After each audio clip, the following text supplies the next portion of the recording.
Okay, this is part 2 of the Progressive Era slides. I will read them and comment a little bit as we go along.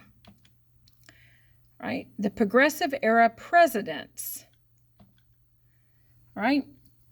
The progressive reforms were introduced at the national level by the following presidents: Theodore Roosevelt, William Howard Taft, and Woodrow Wilson. Right? Theodore Roosevelt was president from 1901 to 1909. He believed in a strong presidency and using his powers to safeguard the public interest.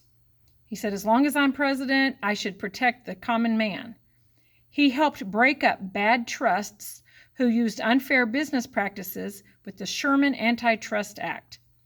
What he did, he broke up monopolies like Standard Oil Company and Andrew Carnegie's steel company because he said they were taking advantage of people.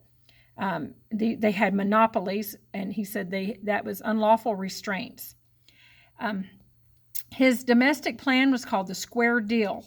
It passed laws to regulate business and protect consumers and workers. He passed the Meat Inspection Act in 1906 as a result of the book The Jungle that exposed all of the food crisis and the nasty conditions in the meatpacking plant. Passed the Pure Food and Drug Act in 1906. So now it was against the law to sell unhealthy food. Right? He increased the power of the Interstate Commerce Commission to help regulate certain industries. He worked to conserve the nation's natural resources by drawing attention to the need to conserve forests, parks, and wildlife. He withheld federal lands from public sale and added millions of acres to national forests and parks. He was the first president who recognized that if the nation, if we sold off all of the public lands, that there would be buildings on it, and we needed to preserve like the Grand Canyon and all the beautiful land that we have, so that private ownership wouldn't take it, and then we would not have any open land anymore that belonged to the country. Oop, sorry about that. Let's see. All right, the Taft presidency. All right, William Howard Taft was actually Theodore Roosevelt's vice president, and then he ran in 1909 and was elected. He continued most of Roosevelt's policies, but he angered the progressives with his increased tariff bill. He raised tariff, which is taxes on incoming goods, and it angered the populist or the progressive people. This caused Teddy Roosevelt to run against him as a Bull Moose candidate in 1912, and he split the Republican Party. When he did that, because most people who would vote for Roosevelt were Republicans, and they otherwise would have voted for Taft. Well, because Roosevelt split the voters, that caused Woodrow Wilson to be elected president. So neither Roosevelt nor Taft were president. Right, Woodrow Wilson. He had the New Freedom program that sought to control business practices, promote greater competition, and lower tariff rates. He established the National Park Service, which protected public parks and monuments that Roosevelt had set aside. The Department of Labor. He created a cabinet position to study the problems of labor, like in factories and the working hours, and enforce labor laws. Right? While he was president, the 16th Amendment passed. It gave Congress the power to tax income. The Federal Reserve Act.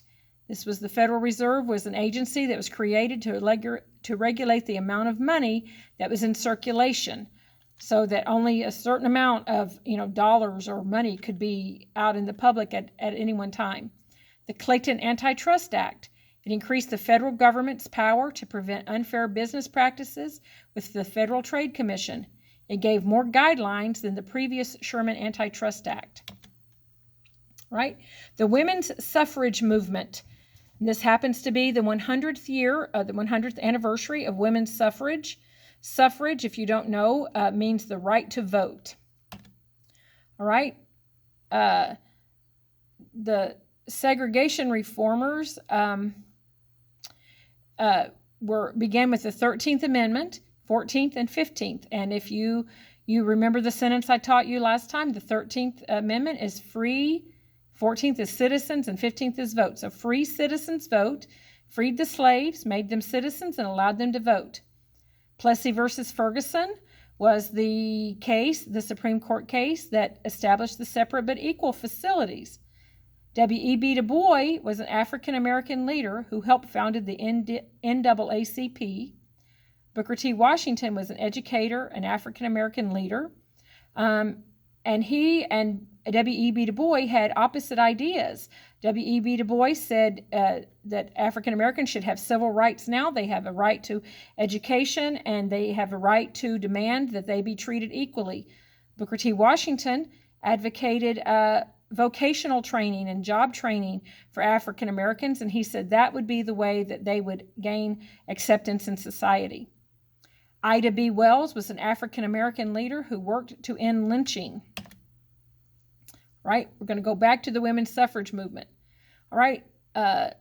Traditionally, the traditional role of women were treated as subservient. They were made to be almost like property, and most families, the woman was treated more like a servant to her husband and her family than a wife or a partner. It was a patriarchal society where men were superior. Oh, I apologize for that. Let me go back to the notes. Right?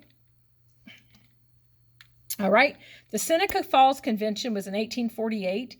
It began the women's rights movement. Susan B. Anthony began the women's suffrage movement.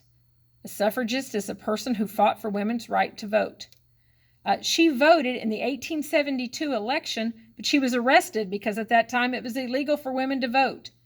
The Supreme Court ruled that citizenship does not include the privilege of voting in 1874. She said, if the 14th Amendment says that anybody who was born in the United States is a citizen, and the 15th Amendment says any citizen can vote, well, I was born in the United States, I'm a citizen, I should be allowed to vote.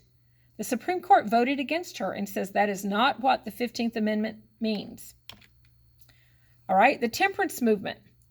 The temperance movement was against the selling of alcohol because of its negative effects on families and societies. The 18th Amendment was prohibition. It made the selling of alcohol illegal, and it led to the establishment of speakeasies and the formation of the mob. A speakeasy is like a hidden bar or a hidden dance hall where they sold alcohol illegally. And it also led to the creation of mobs because the mobs sold alcohol illegally. Right? The 19th Amendment. After World War I, the amendment was passed, and it said no state could deny a citizen's right to vote on the basis of their gender. So women finally gained the right to vote in 1920.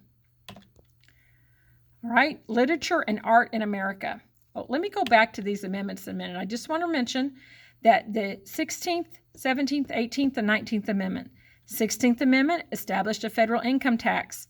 17th Amendment made senators directly elected by the public.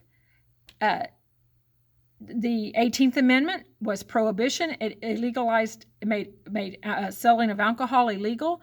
And the 19th Amendment gave women the right to vote. A good little funny sentence, the way to remember that is taxes made senators want to drink and run with wild women.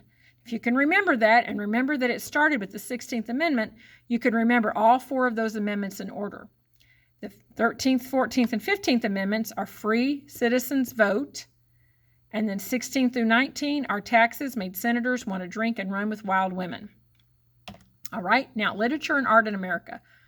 Art and literature in the late 19th century was based on realism. It depicted things as they really are. This allowed writers and artists a way to depict hardships and abuse of the industrial workers.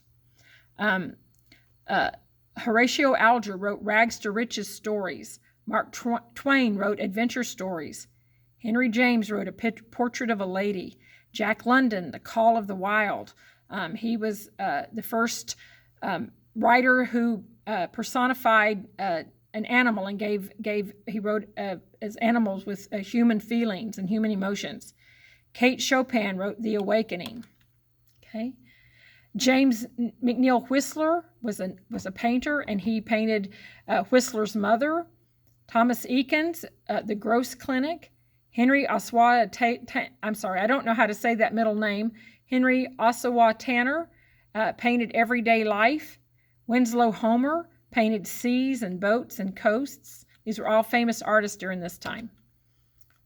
All right, and that is the end of those slides.